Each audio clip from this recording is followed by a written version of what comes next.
Hi, and welcome back to my channel, The Becoming Initiative, where we are chasing after Jesus to become everything that He destined us to be.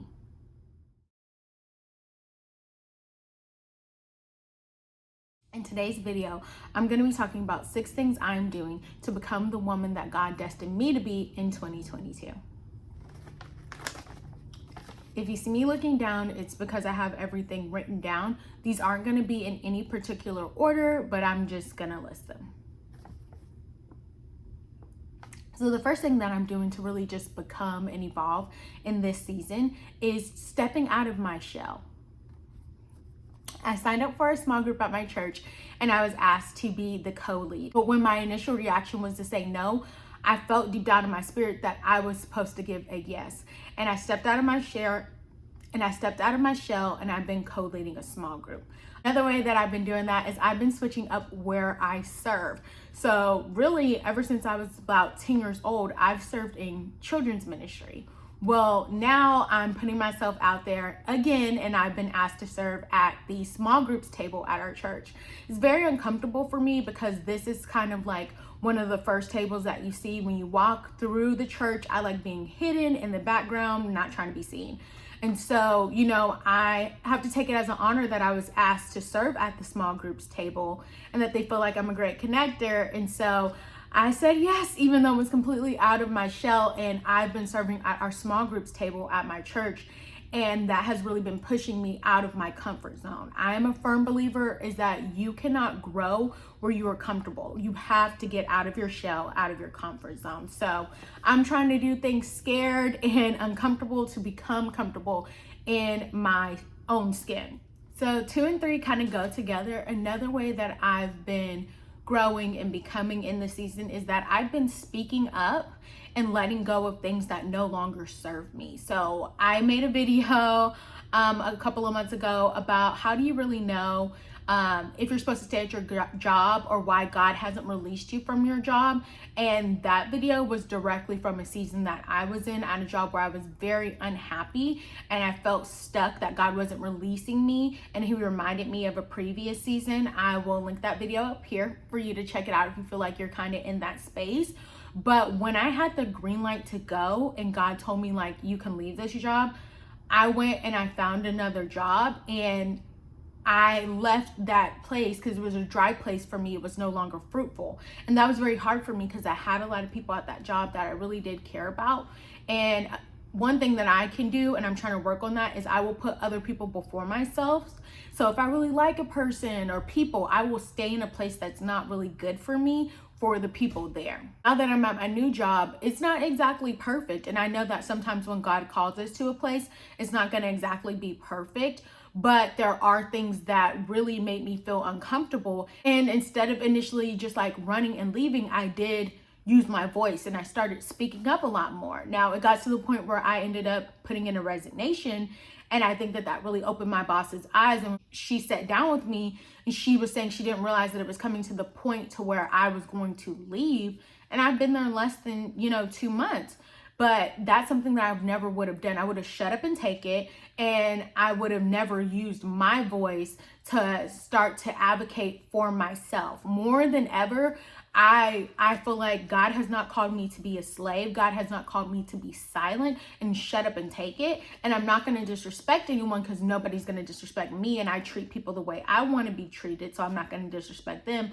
But the way I used to feel before, where I would just like hold it in and just take abuse or mistreatment, I'm not doing that no more because me holding it in and just taking it has caused me to put on excess weight and not advocate for myself and voice my feelings, but eat my feelings and stuff it down inside.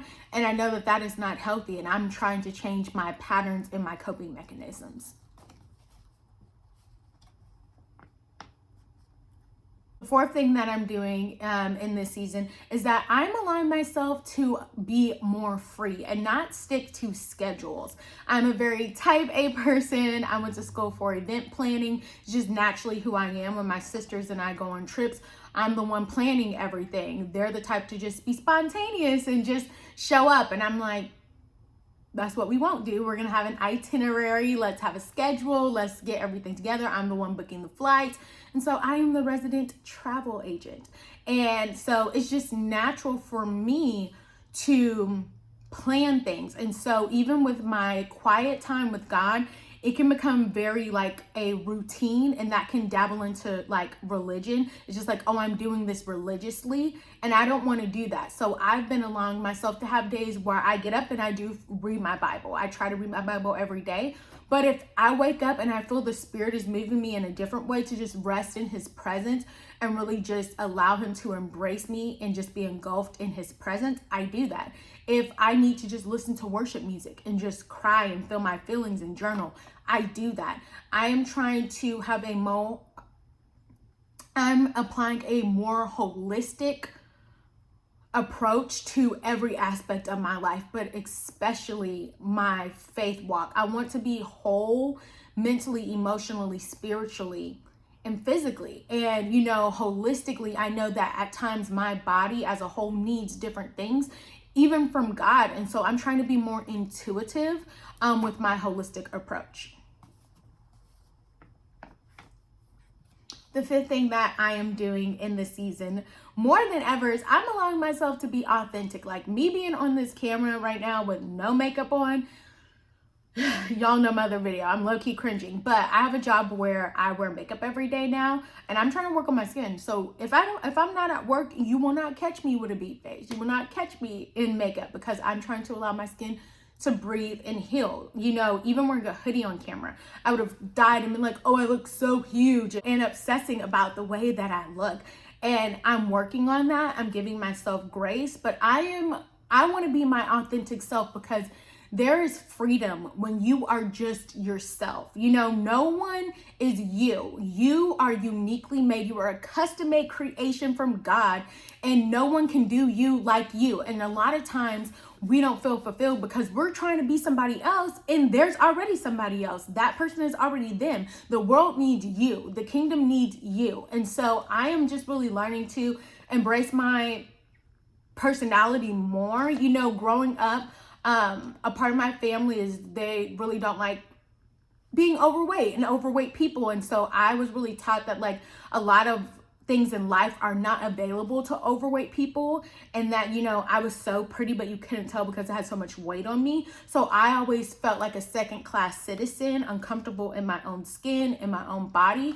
And even like when I was in the world, my best friend, we would go out to the club and she would be on the floor, turned up, free, and I would just be like, I really don't even feel comfortable here, but we're too big to be doing all that. Like big girls can't party all out there like that. Big girls can't have like big personalities or just be themselves because they're going to think we're being extra. Like big girls can't do certain things that normal sized girls can. And I really lived by that for a long time, and I'm starting to walk out of the freedom of that, because now more than ever I'm accepting that I am a child of God, and I don't have to have a label of big, small, tall, short, anything. First and foremost, I am a child of God. Before I'm Black, I am a child of God. And so I am just trying to walk in my authenticity as a child of God and be myself and the amazing woman that God called me to be. And I hope that even if it's this one takeaway, that you be yourself, because life is too short. People are dying every day, and you only have one life to live. And you need to tap into your authenticity and your power from God, your God-given power as a child of God, and live freely and wholly to do all the things that He's called you to do, because there are people waiting for you. And that's why this Becoming initiative, we are becoming so we can go and do the things that God has called us to do. We're not going to be bound by anything any longer. We don't have time for that. Life is too short for that. Like, we're going to have God desires fulfillment for us. You're not going to be fulfilled if we are operating in anything less than our God-given identity. The sixth and final thing that I'm doing in this season is that I am practicing gratitude and thankfulness. This really started, I'm going to be honest, before 2022. In November, I did a 30 days of thankfulness. It was just a personal challenge that I did. and it really just spoke so much to me. I have a blog post about it. I can link it below, that I wrote all about just how it really opened my eyes and changed my heart posture to God.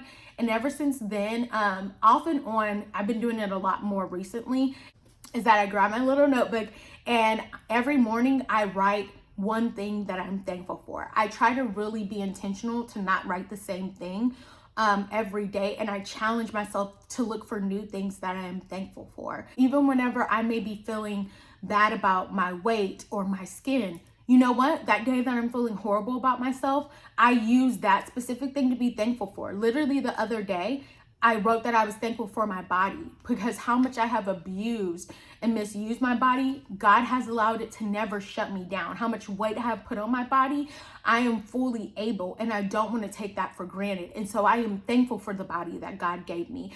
The journey that I'm on is because I love my body and I love myself, and I want to honor God through my body. So if this really resonates with you and you want to start a thankfulness journey, you're feeling like, hey, I've really been struggling with gratitude and being thankful, I actually created a 30 days of thankfulness workbook. It's like a 30-day challenge.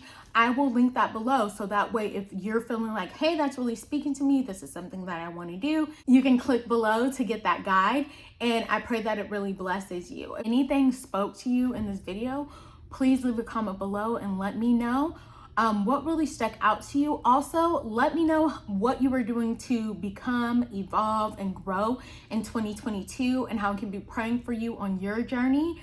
Also, if you're new here, please like, share, and subscribe to the channel. I look forward to seeing you in the next one. Bye.